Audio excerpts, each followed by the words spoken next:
a Croatian party palace designed to attract the rich and infamous. His penthouse pets were serving caviar and lobster on silver platters. A high-security forest complex in Poland infiltrated from within. First came the greatest challenge of all, assassinating one of the most heavily guarded men in the world. Shadowy tunnels on England's south coast, manned as a last line of defense. This is a time when great things were asked of ordinary people. And a strange facility in Armenia that made one controversial scientist a star. Where he claimed there is no evidence for the Big Bang in the universe. I mean, it was really audacious. Decaying relics. Ruins of lost worlds. Sites haunted by the past. Their secrets waiting to be revealed.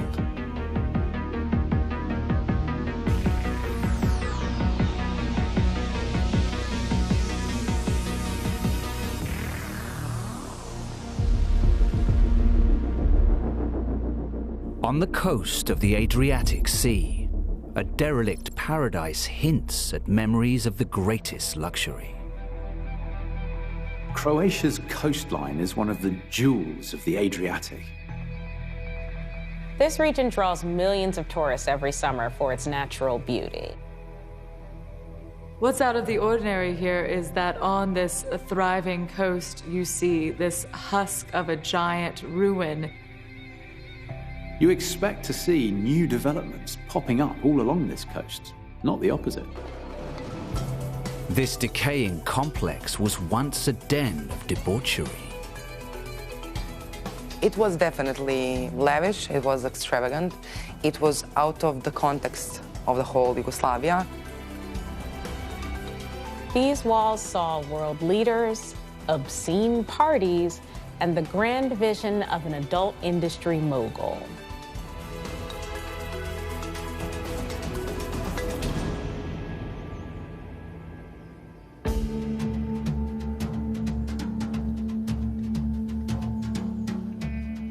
This was the main hall where people would meet. Now everything is missing, of course. Anna Micic has seen this building loom over the town beach for decades. It was a place where people could come, enjoy, and indulge themselves. In 1970, this is not the Croatia we know today, but part of the Socialist Federal Republic of Yugoslavia. And this part of the world had strict limitations on any foreign investment, especially from the US. Yugoslavia had one little loophole, and that allowed for foreign investment in casinos and gambling. The catch, though, was that it was only foreigners who could participate, not the local Yugoslavians. Back then in Yugoslavia, casinos were something that wasn't something regular. It was completely new, actually, at that time. This opportunity caught the eye of an eccentric tycoon looking to invest his millions in the hospitality industry. His name was Bob Guccione. The American had made his fortune in publishing, and if you're wondering what he was publishing, well, there's a clue in the name of the casino. The casino was named after Guccione's adult magazine. Guccione started Penthouse magazine in 1965 to compete with Hugh Hefner's Playboy magazine. The magnate saw an opportunity to expand his brand into hospitality, envisioning a resort of debauchery and indulgence behind the Iron Curtain. In 1972, he put his vision to the test, with an eye on the newly built Haludovo Palace Hotel. So Guccione invests $48 million into this resort. And it becomes, for a brief time when it opens in 1972, the swinging place to be in Europe. It's probably the most extravagant resort ever opened in a communist country. Welcome to the Haludovo. As it would be back in 1970s, and you can see it's all magnificent view and area. Everything is so monumental. And on the right side, there would be a reception where we would check in as guests with the polite and beautiful staff that Haludovo had. These were not just any staff members. They were central to Guccioni's plans. Guccione envisions his hostesses at this casino very much like the Playboy bunnies of the Hugh Hefner Playboy empire. But the problem is, where does he find these penthouse pets in a very conservative communist country? So what he ends up doing is recruiting local girls and dressing them up in French maid outfits to play host to his international clientele. Even though the families were against girls working here, the girls still did it. They don't think very well about this job, but I explained them about this job. It's a well job, it's a good job. I think because they just wanted to feel this Western civilization, this Western way of living, Western way of having fun. So his penthouse pets were serving caviar and lobster on silver platters and then going home to their regular houses in Yugoslavia, which, I mean, I imagine must have been quite a shock. The resort would immediately attract some of the biggest names in the world. The guests included Italian Prime Minister Silvio Berlusconi and even a rising young Iraqi politician named Saddam Hussein. Former employees say that Saddam Hussein once left a $2,000 tip for a waitress, and that on one occasion, the whole Iraqi envoy was held up when his son left a golden revolver in one of the hotel rooms. On my right is actually what was a pool. Apparently that famous pool that once was filled with champagne. To Guccione, the hotel represented more than just a commercial venture. It was envisioned as a place of colliding the cultures from East and West. While Nixon was in Moscow and Peking, Guccione was on the shores of Yugoslavia, conducting his own form of capitalist diplomacy.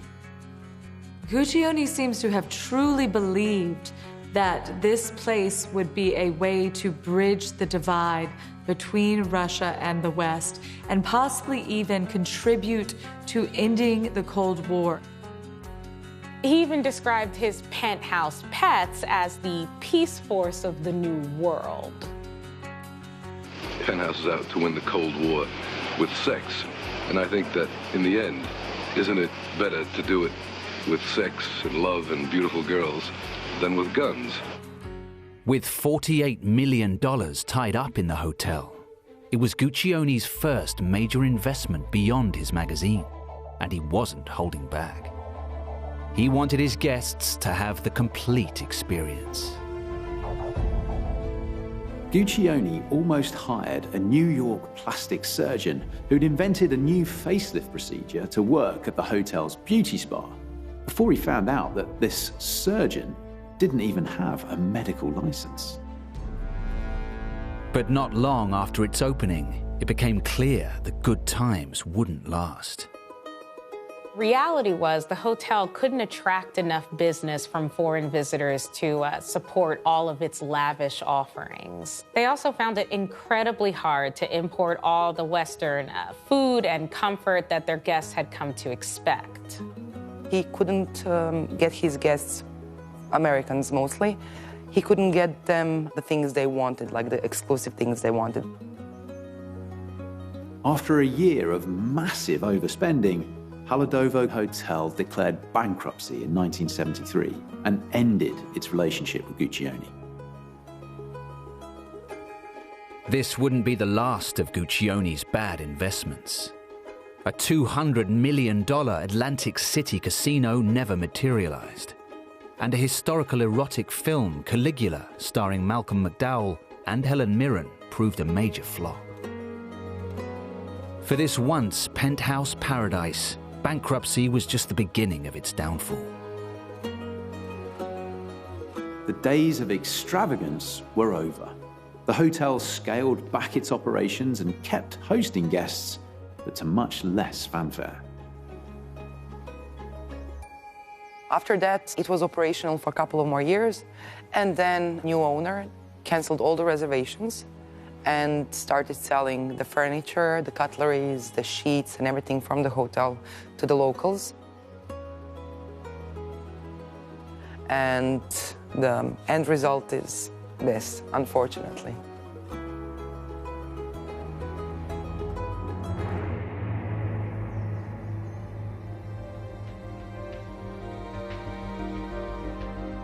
Today, the future of the Haludovo Palace Hotel is far from certain. A multi-million-dollar renovation project is in the works, but it's one the nearby town's residents are fiercely battling against. The issue is that the current owner's plans would involve closing off the waterfront path that's been open to the locals of Malinska for decades. Back then, when the country was closed, it was open to mingle, and everything was really open. And now, when we are living in a free country, we want to close something and make it exclusive. It doesn't make any sense. So I really sincerely hope that this will stay for the locals and for the old people to enjoy this, not just the guests from the hotel. In the dense forests of Poland are the battered remnants of a notorious complex. We are in Masuria, northeastern Poland, and as you get away from the towns and the main roads, you notice these vast objects looming out of the woods. Some of these structures go way up into the canopy, but there's no windows present. The buildings look intentionally hidden away. Interior spaces reveal little, but the destruction wrought on this place is plain to see. There are no craters or bullet holes to suggest that a battle took place here. So what could have happened to these buildings? This was a place that was built to be hidden from the enemy, but in the end, the real threat would come from the inside. This damaged complex is now iconic because of a plot carried out here that was part of Operation Valkyrie. This is Wolf's Lair.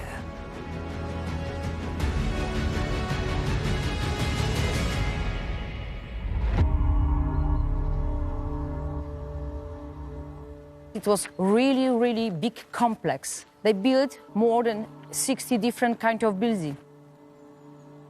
Not many people know this site as well as local guide Jadwiga Korovai. So this is the ruins of Hitler's bunker. It was very secret where Hitler was staying.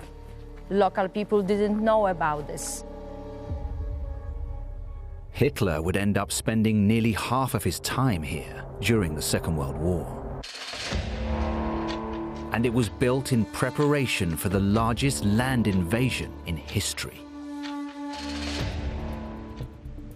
In 1940, Germany was deep into the planning of Operation Barbarossa, the invasion and conquest of the Soviet Union, which Hitler envisaged as the epic, pivotal campaign of the war. He was going to need a new headquarters close to this vital Eastern Front that he was getting ready to open. A top-secret site was chosen in the middle of the Masurian woods, in what was then a German province. The site was only accessible by a single railway line and a small airstrip. Locals were told that the construction was for a new cement factory, and they couldn't have possibly imagined that the fate of the modern world was being planned just down the road from them. The 22nd of June, 1941, Operation Barbarossa is launched. A few days later, Hitler arrives at his new headquarters. Soon, Wolf's Lair starts to resemble a small city. At its height, this place was buzzing with the work of 2,000 German military officials planning every aspect of the Eastern Front. Yet, it wasn't only a place of work. This place was like home for them because they've got place to eat, they've got sauna, cinema, or watch newsreels or propaganda film. In anticipation of an Allied air attack, it became one of the most heavily guarded places in the world, with 3 security zones surrounding Hitler's bunker. There was a flak bunker with the 2 turrets for machine gun was on the top. So soldiers who were staying on the top could control and protect Hitler's place. But ironically, the real threat came from within. Even before war broke out in Europe, there were groups within the German army and the intelligence community plotting to overthrow Hitler. This was a group with a diverse list of reasons for wanting to depose Hitler. Whether they were conservative elites who had been sidelined by the Nazis, or elements within the military who were horrified by the atrocities against civilians. Operation Barbarossa dragged on longer than Hitler expected. And when it ended in failure in December 1941, a new conspiratorial group formed. One of its central figures was Colonel Klaus von Stauffenberg. Stauffenberg was really respected here because he looks very, how to say, as a brave person. He lost his right hand, one eye in African front with Erwin Rommel when he was fighting. So after this, he had medal, and then people respect him and didn't expect that such person could do, such stuff with Hitler. As Germany's position deteriorated, it fueled his opposition to the Nazi regime. Klaus von Stauffenberg had fought in Operation Barbarossa, but after the disastrous Battle of Stalingrad, had become convinced that assassinating Hitler was the only way forward for Germany. By 1944, Stauffenberg and his co-conspirators were ready to act. The key to the plot centered around a plan the Nazis already had in place, Operation Valkyrie. This was a contingency plan to put the whole country under the charge of the reserve army in case there was some type of widespread civil disorder.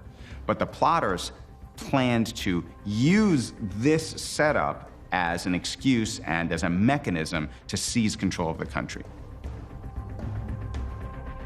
If the coup ended in success, a new government would be formed with the aim of negotiating peace with the Allies. But the stakes couldn't have been higher.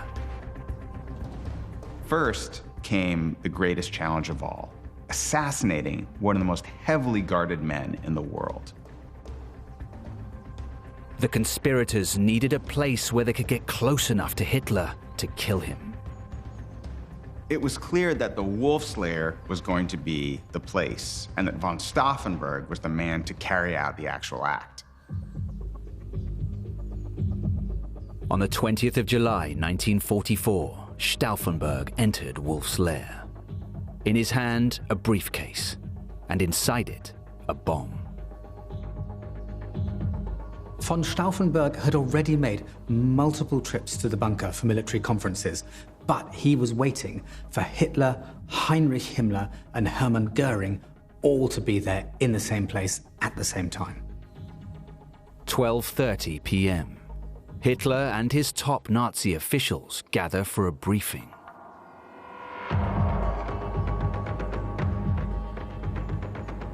When Stauffenberg came in, he saw huge table and people around 24 people. Here also was a Hitler in the middle of the table. So he put briefcase under the table and he had to leave because he knew that soon will be explosion.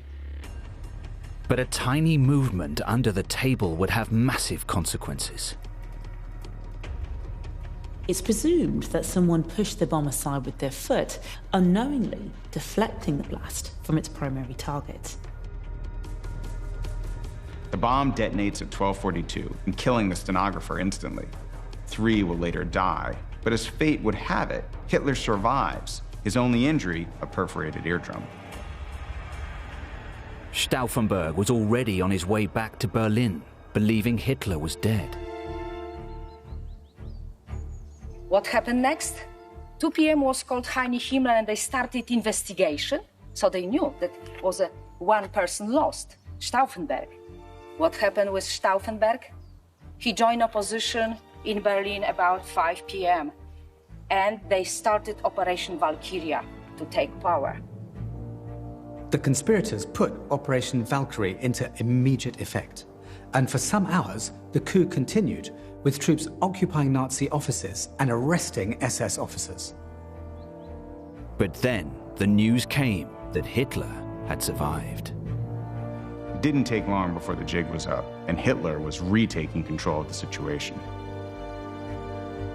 Hitler had the plotters rounded up and executed, and some suffered the horrific death of being hanged from beams with piano wire while their executions were filmed for Hitler to enjoy. Hitler may have survived the 20th of July plot, but the walls were closing in. That October, the Russians reached East Prussia. And in November 1944, Hitler left the Wolf's Lair for the last time, the enemy hot on his heels. A top-ranking Nazi official ordered the complex be destroyed so it wouldn't fall into enemy hands. But these were concrete behemoths with 6 feet thick walls. One bunker alone required some 18,000 pounds of TNT. Most were only partially destroyed due to their immense size and reinforcements. On the 27th of January 1945, the Red Army entered Wolf's Lair without firing a single shot.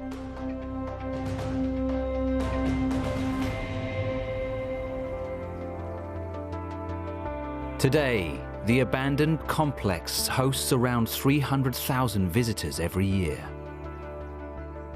The Wolf's Lair was built to be a place of triumph, the ultimate victory of the Third Reich over its greatest enemy. But instead, it was a scene where Hitler's own generals attempted to assassinate him, and he eventually had to flee with his rival literally chasing him at his tail. Carved into central Armenia's mountainous landscape is a shimmering crater.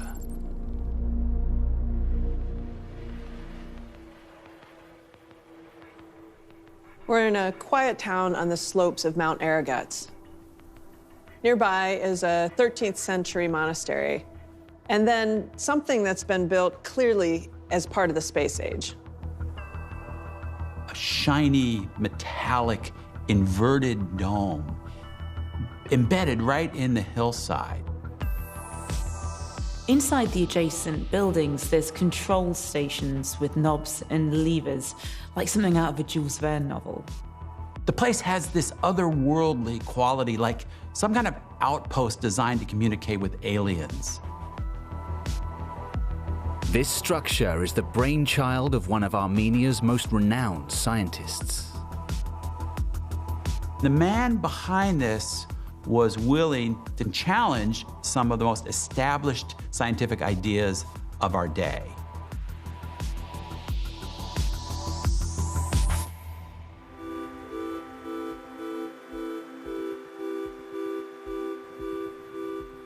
The town of Orgov is home to this impressive construction. It was invented by Aravik Sargsyan's uncle, the famous scientist Paris Misikovic-Hiruni. Вся моя научная жизнь связана с радиотелескопом, созданным Hiruni. Кстати, он так и называется – зеркальный радиотелескоп Hiruni. She's been campaigning for decades to preserve her uncle's work and bring the revolutionary instrument back to life. Тепло одной свечи, зажженной в Токио, в Японии, может почувствовать наша антенна. Paris Hiruni's scientific ambitions began in his school days in Soviet Armenia. Growing up in Armenia, part of the Soviet Union, if you wanted to get a world-class scientific education, you had to go to Moscow. Hiruni went to Moscow, studied physics, and received a PhD. He wrote his PhD thesis about his conception for a new kind of radio telescope. Именно тогда, уже в начале 60-х, сформировалась его мечта построить радиотелескоп, инструмент, благодаря которому можно будет проводить радиоастрономические наблюдения космоса в Армении. Hiruni's dream would test an entirely unique design. The challenge for any kind of space telescope, of course, is that Earth is not stationary. It's constantly moving. So if you want to watch a particular star for more than a couple of seconds, your telescope has to move with that star. If you think about how a radio telescope works, it's a massive dish raised off the ground with a focal point, which would essentially move around. Hiruni had this idea that instead of moving the dish, you could just move the part of the telescope that's receiving the signal. So he thought, why not dig that dish into the Earth? The physicist defended his PhD by building a working 15-feet model, but his ultimate goals were much grander. Hiruni's dreams would have to wait, however. His skills were needed elsewhere. Еще в период Холодной войны наука и техника Советского Союза конкурировала с наукой и техникой Соединенных Штатов и Армении. Hiruni gathered antenna technology from across the Soviet Union and put it together to create this more advanced, more sophisticated antenna. This antenna is going to help them better track aircraft and better be able to shoot down enemy aircraft. Aravik believes that this work played a critical role in the Vietnam War, helping the Soviet Union, one of Vietnam's strongest allies, destroy American planes. But Hiruni's focus remained on his grand plan for a telescope. Hiruni had the drive and the passion to actually convince the authorities in Armenia to back him on this plan, and then to get the funding as part of the Soviet Union, the millions of dollars it would take to actually build this telescope. Проект был готов очень рано, но Hiruni понадобилось 17 лет для того, чтобы получить разрешение на строительство антенны радиотелескопа. You get a sense of what a powerful personality Hiruni must have been to convince the leaders of the Soviet science establishment to fund his expensive project here in Armenia, which to them probably seemed like a remote backwater. Construction on the side of a mountain required specialist engineering. They used explosives to carve out the hillside and put a concrete bowl in it. Hiruni's radio-optical telescope was finally completed in 1985. That was the first time Hiruni was able to turn on his telescope and see an image that his device, his invention, had received from the heavens. Before long, the groundbreaking device would enable Hiruni to challenge one of science's most famous theories.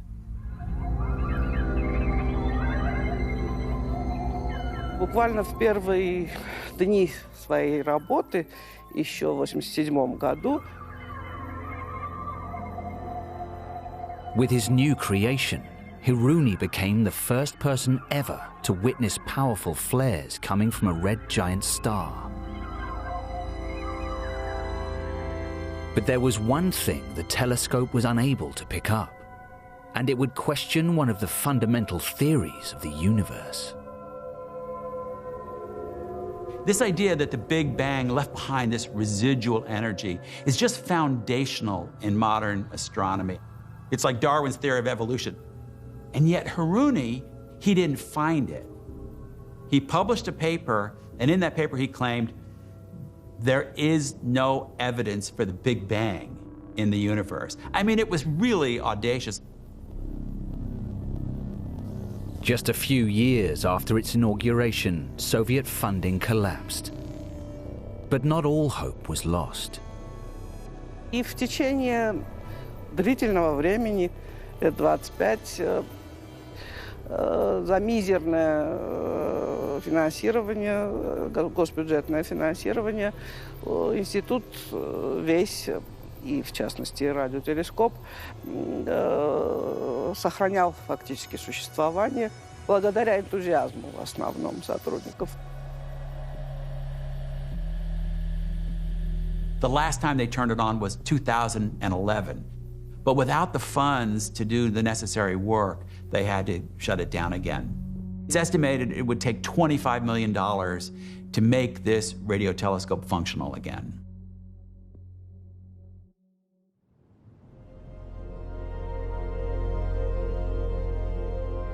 Paris Hiruni passed away in 2008.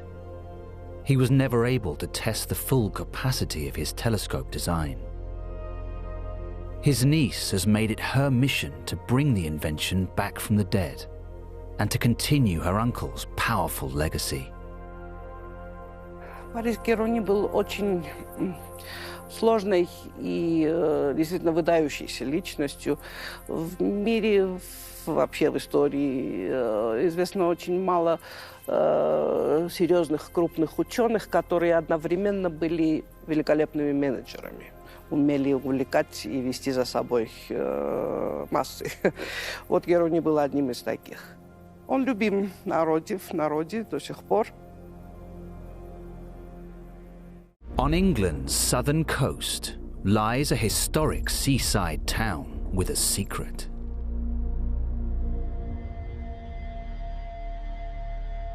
Ramsgate has everything that the tourist would need. A sandy beach, a promenade. It has its own little fishing fleet, great restaurants and pubs. Looking out along the Ramsgate beach, one can see France. We are very close to the continent of Europe. Its location would come to put its residents in grave danger. Poor little Ramsgate suddenly finds itself struck by major armed forces, but it has a big ace up its sleeve.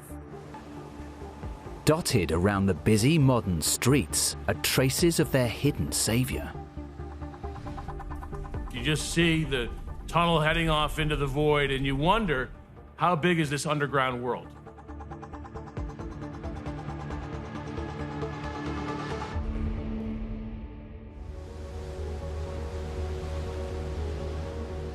In the 19th century, Ramsgate was one of England's most popular and fashionable seaside towns. Ramsgate really gets going in 1821 when it's chartered as a royal resort by the king at the time. It was a very chic, very posh place for English people to go. In a bid to capitalize on the town's popularity and bring in more people and money, a railway company turned to the ground beneath their feet.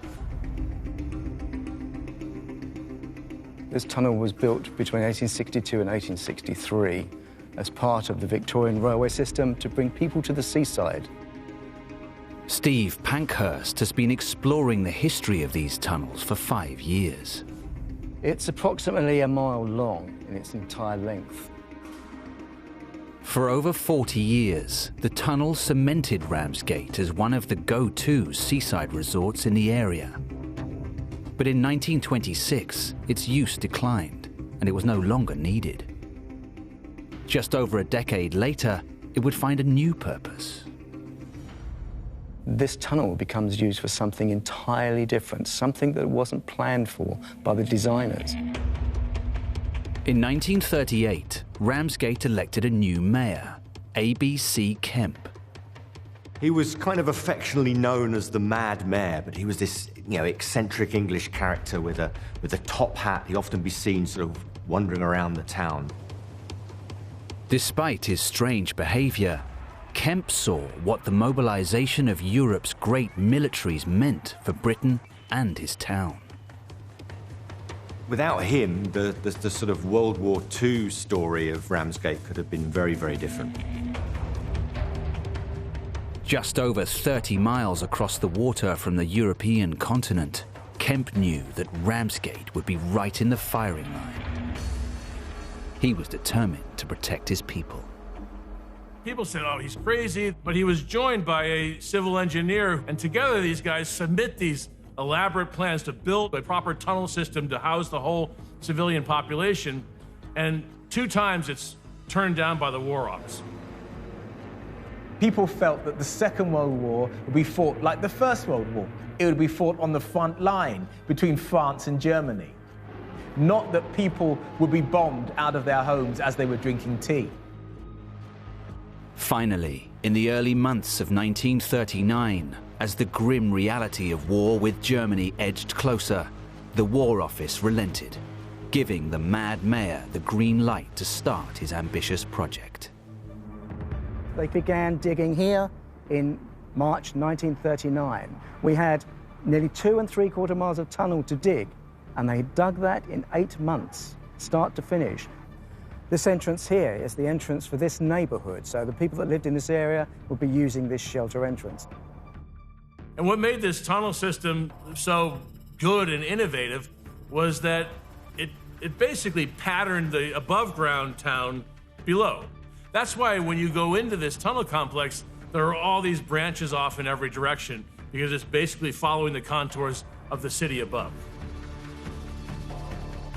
The 24th of August, 1940. Luftwaffe bombers prepare to cross the English Channel. Their target, the seaside town of Ramsgate.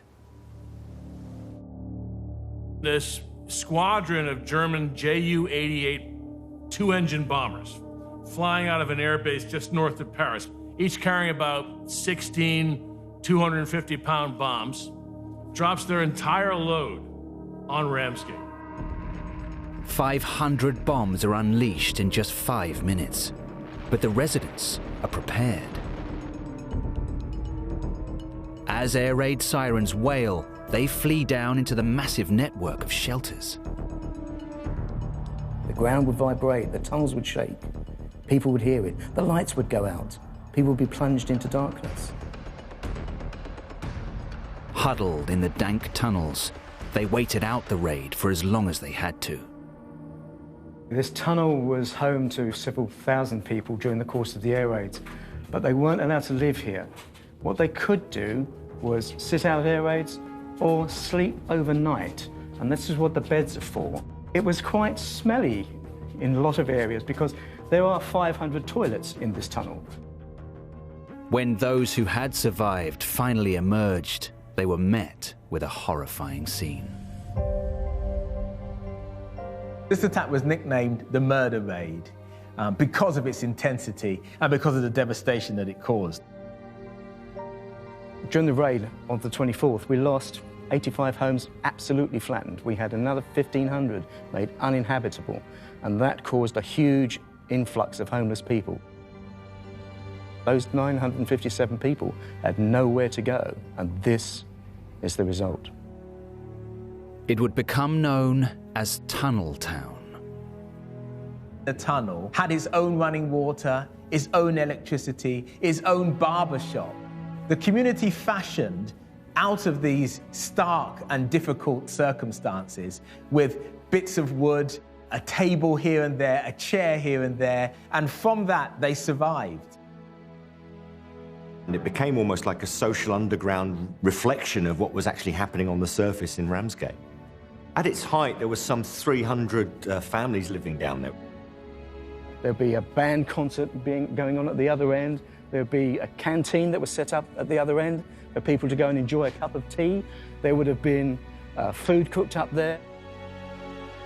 Despite the Blitz spirit, the dark days of war dragged on, and the primitive conditions started to take their toll. You've got problems with food, you've got problems with sleeping, you've got problems with damp, you've got problems with mold, problems with probably rats and mice attracted by your food. So it's not easy to live down here. You would not stay here any longer than you really needed to. People with badly damaged homes would be here for years. And obviously some people were here till the end of the war. By the end of 1944, as the Allied forces were taking the fight back to Europe and their homes were being repaired, most of Ramsgate's residents felt safe to return to the surface, and Tunnel Town was abandoned. Ramsgate was bloodied but unbowed because we had taken on the full might of the German Air Force and survived. The lasting legacy is there are people here today because of these tunnels. One of the regular sleepers down here was Hilda Gower, and she brought her little boy, Ken Gower. This little boy grew up to be an old man. He's still alive. He has a family. All of those people are here because of this. Because Ken Gower was alive through the war, he lived down here, he survived down here, and that gave birth to a future generation of Gowers.